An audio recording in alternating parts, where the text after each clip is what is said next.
Yeah, just touch me up a little bit. Good afternoon. I'm Dan Callahan, and I'm here with another segment of Views with Spectrum Reach. We've got the one and only Tony Yee.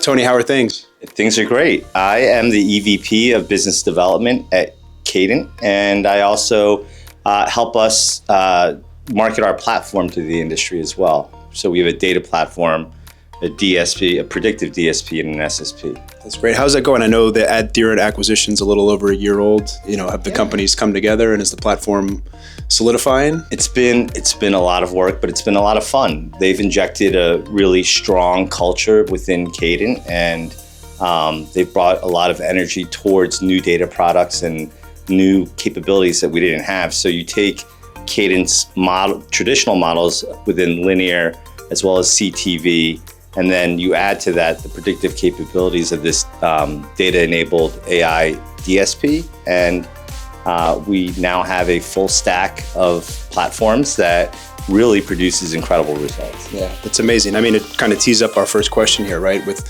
so many different ways to get in front of viewers and consumers, how are you working to cut through the noise? Are you favoring one screen over the other? But making that meaningful impact with your media, how are you thinking about that? You hit the nail on the head. There is so much noise out in the marketplace today. So just to give a little more context to your great question here, you've got traditional SSPs that are now doing DSP and activation, and some trying to get into linear as well. And then you have DSPs that are doing SPO, supply path optimization, and trying to get direct connections into supply. And then you have data platforms that want to get into media activation. So there's a lot of us that are cooperating together. We're always trying to interoperate within the industry, but then we're also competing with each other. So I think it's really important to have your strength of identity and brand in a core asset. And for us, it's video. It's regardless of the screen, it's linear, CTV, OLV.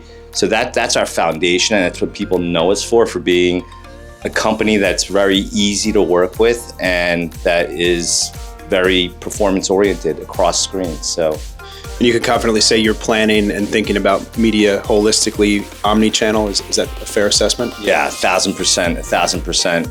We believe that linear is still strong, and that if you add incrementality to it, it produces outsized results. So for us, we're one of the more optimistic versus the critics out there that say, oh, everything's going towards streaming, or predicting the death of linear, if you will.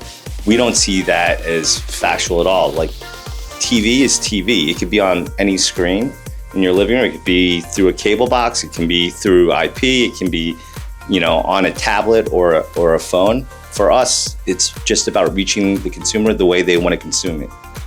And with all the decisions you have to make across those screens, right, you're heavily reliant on data. How confident are you in that data? And is the data good enough, or is it truly great data? Well, Dan, for the first time in my career in this industry, I've seen a real transformation of how data is being leveraged. I mean, to date, we've had ID-based data or first-party data. So that's data that's collected and linked somehow to segments via household graphs or spines, if you will. And you create these segments, right, over the course of several months, and then you upload them to a data platform for several months. So the latency in that data, in that old model, is pretty significant. The trend I'm seeing today is at the time of bid request, or as recent as possible, we're applying data to the opportunity, and then we're scoring every impression, and we're predicting the outcome based on that machine learning and that scoring. So I think, the world's getting a lot more performative in terms of the media strategies out there, with this advent in technology, with AI, ML being applied to real-time scoring of impressions. Yeah, and another great segue and tee up. So with those pressures, right, and this kind of full funnel credit that now TV is able to receive, pressures on ROI, right? So how are you balancing media performance analytics with true business outcomes for the clients that work with you in Cadent? Yeah, look, I think it's a tricky thread to understand the balance between performance and then top of funnel branding, right? So I think you still need a mixture of all the above. And the trick is giving the appropriate credit earlier in the funnel, because it does affect back-end performance. It's just not happening within a 14-day window or a 30-day window. So I think people are getting smarter about it, and certainly technologies that we both have, and we work very closely together to demonstrate how the full funnel has got to be more holistic and adds to ROI and performance. I think that's key, and I think we're doing a great job of it today. And look, to close it out, right, we're here, very innovative, exciting week. What's one trend, idea, or conversation at Cannes this year that you think will really shape the industry moving forward? Besides this conversation, of course.